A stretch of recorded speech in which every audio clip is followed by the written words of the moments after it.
Olá pessoal do terceiro ano, estamos aqui com mais uma aula de Sociologia e antes de mais nada eu gostaria de lembrar a vocês que hoje nós vamos fazer nossa avaliação bimestral, certo? Eu vou enviar para vocês daqui a pouco no grupo e vai ter o prazo de entrega na atividade quando vocês abrirem. Então, fiquem atentos ao prazo, não deixem para depois, que é para não correr o risco de esquecer. Até porque já está chegando o final de ano, aí todo mundo quer ficar de férias logo, não é isso? Então, se deixa para depois, vem recuperação e aí já fica mais tempo tendo aula, certo? Então, façam.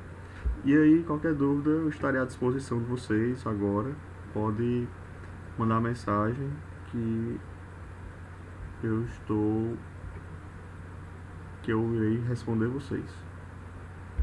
E aí, na aula de hoje, nós vamos falar sobre democracia, né? Na última aula nós falamos sobre o conceito de vigiar e punir, segundo Michel Foucault, e aí ele desenvolve todo esse estudo, né, sobre uma sociedade disciplinar, vigiar e punir. E hoje nós vamos falar sobre a democracia, ok? Em vários tipos aí de sistemas de governo, sociedades sociais, enfim. Os estados foram ficando com o tempo muito complexos, os territórios extensos e as populações numerosas. Tornou-se inevitável a proposta de os próprios cidadãos exercerem diretamente o poder político dentro da sociedade. Neste contexto, surge a possibilidade do cidadão assumir a função de dirigente político. Assim, cria-se a democracia como forma justa de governo possível a uma sociedade. Então, pessoal, a democracia, né, aí tem como se fosse o início, mas ela surge com essa intenção, né, como as cidades, né, os locais estavam com cada vez mais moradores, cada vez mais habitantes, então chegou um ponto que não tinha mais como todo mundo dar sua opinião, optar e marcar presença nas decisões, né? Não dava mais para todo mundo dizer como queria. Chegou uma hora que o certo, o melhor, foi escolher uma pessoa para, digamos, representar. E aí surgiu essa questão da democracia, juntamente com essa questão de representar, de uma pessoa representar as demais. A origem da democracia, né, o significado e conceito. A palavra é formada etimologicamente por dois termos gregos, demos e kratia. O termo demos, no sentido mais primitivo, designava os diversos distritos que constituíam as 10 tribos em que a cidade de Atenas fora dividida por ocasião das reformas de Clístenes.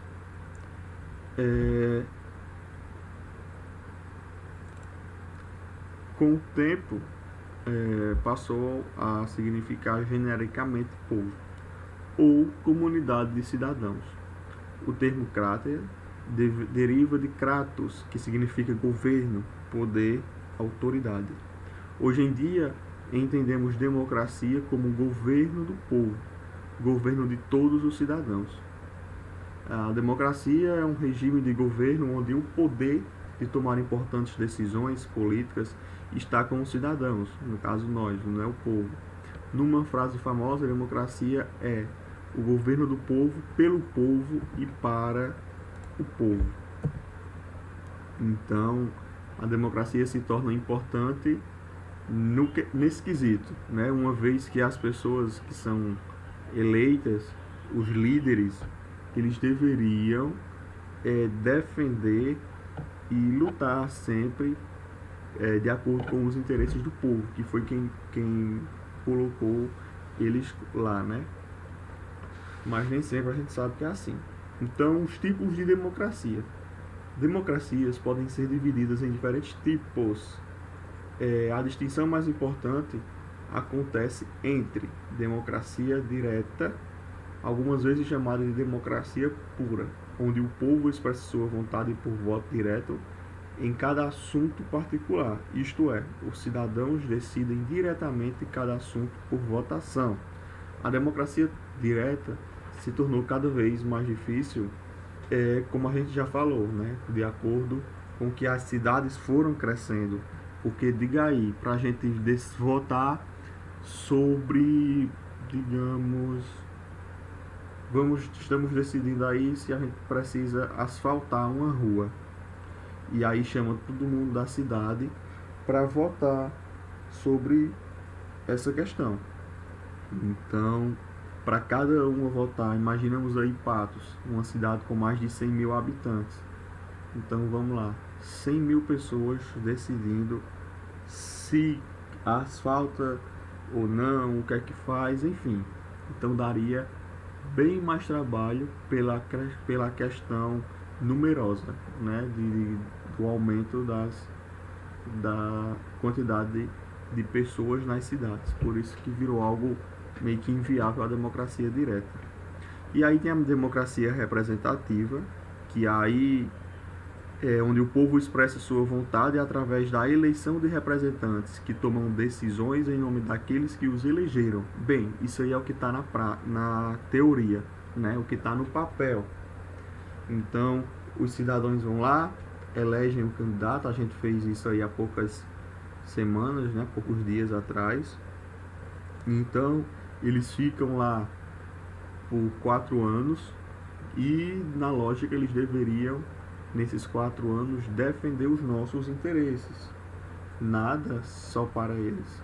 Até porque eles são políticos, porém também têm os interesses deles. No entanto, o que deveria prevalecer sempre era o povo, a vontade do povo, né? Já que a democracia é um governo do povo e para o povo.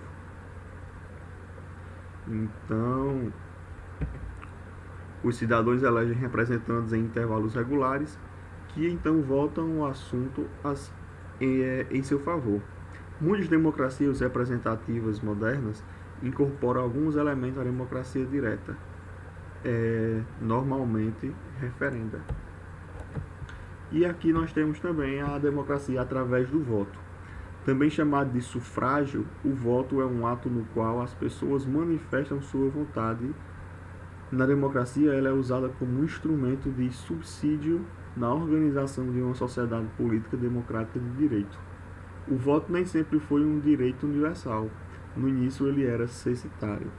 Isto é, exigia que seus titulares entendessem certas exigências, tais como pagamento, atendessem certas exigências, tais como pagamento de imposto direto, proprietário de propriedade fundiária e usufruir certa renda. Então não era qualquer pessoa, né, que poderia ter esse direito aí ao voto. Isso significa que muitos grupos foram excluídos do direito de voto, em vários níveis de exclusão étnica, exclusão de gênero e exclusão de classe. Então, faltavam direitos políticos aos cidadãos, que foi conquistado aos poucos com conscientização e organização de muitos movimentos e lutas sociais. Em alguns países, o voto não é um direito, e sim uma obrigação. No caso, aqui no Brasil, né, o voto aqui no Brasil é obrigatório para quem tem de 18 anos a os 70 anos. E ele se torna opcional ali para os jovens que estão com 16, 17 anos e para quem já tem mais de 70 anos. Então, a gente sabe, né, se a gente não puder votar, decidir não votar, nós temos que justificar, né, dar um motivo, uma explicação do porquê. E sem falar que, dependendo, se a gente esquecer, sei lá, for depois do prazo que eles dão para que a gente possa ir justificar o fato de não ter ido votar, a gente vai pagar uma multa. Então, Nós temos esse sistema democrático, que a democracia ela permite as pessoas ter esse livre-arbítrio, digamos assim, de tomar suas decisões, de saber o que quer ou não fazer. Porém, quando a gente fala da questão do voto, no Brasil é como se a democracia fosse por água abaixo, já que você não opta se vai, se quer ou não votar. A gente é obrigado. Nem que seja sair de casa para justificar porque não vai votar. Críticos dessa lei argumentam que ela facilita a criação de currais eleitorais, onde eleitores de baixo nível educacional e social são facilmente corrompidos por políticos de maior poder financeiro, em que usam técnicas de marketing para cooptá-los. E aí, ainda segundo alguns críticos, o voto obrigatório é uma distorção, né? O voto é um direito e a população não pode ser coagido a exercê-lo, que é praticamente o que acontece, né? Uma coação para que a gente vá votar de fato, não deixe de votar. E aí outros críticos falam justamente da questão de, por ser obrigatório, acabar, digamos, surgindo currais eleitorais, que são justamente onde o candidato ele vai ter uma certeza de quantas pessoas vão votar ali naquela sessão, porque ele comprou voto, por exemplo, porque prometeu que ia votar, e aí dá para ele no final fazer uma contagem e o nosso sistema de votação, né, nas eleições acaba colaborando bastante para isso. E aí temos a questão da democracia e partidos políticos, né? As diversas formas que o Estado assumiu na sociedade capitalista estiveram ligadas à concepção de soberania popular, que é a base da democracia. Mas tal soberania só se torna efetiva com a representação pelo voto. Para ampliar o número de pessoas com o direito de votar e ser votadas, foram necessárias muitas lutas. O pensador francês Benjamin Constant afirmava que as pessoas condenadas pela penúria ao trabalho diário e uma situação de eterna dependência não estavam mais bem informadas acerca dos assuntos públicos que uma criança, por isso não podiam desfrutar do direito eleitoral. E aí, segundo Immanuel Kant, filósofo alemão, afirmava que para exercer os direitos políticos era necessário não ser criança ou mulher, mas não bastava a condição de homem, era preciso ser senhor de uma propriedade que lhe desse sustento. O dependente, o criado e o operário não podiam ser membros do Estado e não estavam qualificados para ser cidadãos.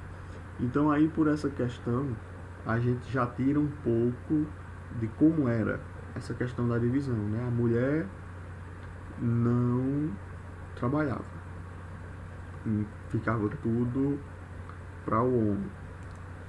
Então aí essas ideias ainda estão presentes nos dias de hoje, né? Então, por exemplo, quando alguém afirma que o povo não sabe votar, né? Que para ser deputado, senador, não tem como ser qualquer pessoa, que é necessário que essas pessoas que vão nos representar, no caso seja deputado, senador, vereador, enfim, elas precisam ter alguns princípios, né, algum grau de experiência na área administrativa, enfim, ok? É algo que ia de encontro a tudo o que era, digamos, proposto para o povo, né? O povo não tinha, digamos, vez nem voz. Então, pessoal, nossa aula é isso. Espero que vocês tenham entendido, tenha ficado tudo ok. Mas caso eu tenha alguma dúvida, só relembrando, estou à disposição. É só mandar mensagem. E lembrem também de fazer a prova, porque a frequência vai ser feita de acordo com o recebimento da atividade. Então, é isso. Tenham uma boa tarde e até semana que vem.